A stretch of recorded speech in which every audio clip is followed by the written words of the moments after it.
Mine blocks కు సంబంధించి tendering ఇతర అంశాలపై వివాదాల నేపథ్యంలో బోర్డు అత్యవసర సమావేశమైంది.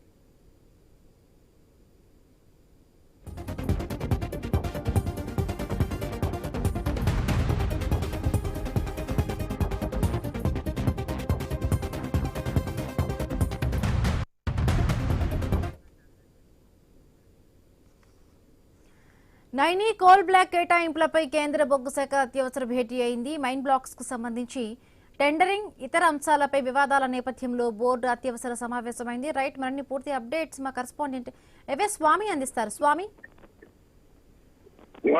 ఒరిస్సాలో ఉన్నటువంటి నైని కోల్ బ్లాక్ ను ఓపెన్ టెండర్ లో దక్కించుకున్నటువంటి సింగరేణి సంస్థకు సంబంధించి ఆ బొగ్గు తవ్వుకోవడం కోసం ఇటీవల టెండర్ కాల్బర్ చేసింది. టెండర్ కాల్బర్ చేసిన సందర్భంగా రాజకీయ దుమారం జరిగింది. ఇందులో టైటిల్ సర్టిఫికెట్ అనే అంశం సంబంధించి బీఆర్ఎస్, కాంగ్రెస్, బీజేపీ పార్టీల మధ్య ఒకరిపై ఒకరు ఆరోపణలు ప్రత్యారోపణలు చేసుకుంటున్నారు. ఇలాంటి తరుణంలో ఒకవైపు సింగరేణి సంస్థలో తెలంగాణ ప్రభుత్వానికి 51%, కేంద్ర ప్రభుత్వానికి 49% వాటా ఉంది. కేంద్ర ప్రభుత్వం ప్రధాన వాటాదారుగా ఉన్న నేపథ్యంలో కోల్ ఇండియాకు సంబంధించినటువంటి ఇష్యూస్ కూడా ఇందులో ప్రధానంగా దాన్ని పర్యవేక్షిస్తుంటుంది.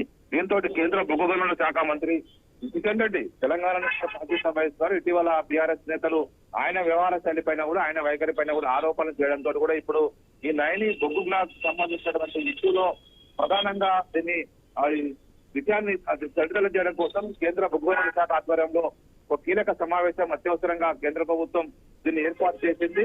ఇందులో ప్రధానంగా ఈ బొగ్గు గనుల కేటాయింపు, టెండరింగ్ వ్యవహారము, ఇందులో ఏర్పాటు చేసినటువంటి వివిధ కండిషన్స్ అన్నింటినీ కూడా చర్చిస్తున్నట్టుగా తెలుస్తుంది. ఈ ఒరిస్సా రాష్ట్రంలో ఉన్నటువంటి బొగ్గు బ్లాక్ కు సంబంధించి గత బీఆర్ఎస్ ప్రభుత్వమే దాన్ని ఒకవైపు ఓపెన్ టెండర్ ద్వారా కేటాయించాలని ప్రయత్నం చేసినప్పటికీ కూడా అది వీలు కాలేదు. అప్పుడు ఒరిస్సా ప్రభుత్వం దానికి పర్యావరణ అనుమతులు ఇవ్వకపోవడం లాంటి అనేక అంశాలు తలెత్తాయి. ఇప్పుడు ఈ ఇదే అంశం సంబంధించి కేంద్ర బొగ్గు గనుల శాఖ ఆధ్వర్యంలో అత్యవసరంగా సమావేశం ఏర్పాటు చేసి దీనికి సంబంధించిన వివాదాలన్నిటి కూడా పరిష్కరించిందని ఒక కొలిక్కి తేవాలని చెప్పేసి భావిస్తున్నారు.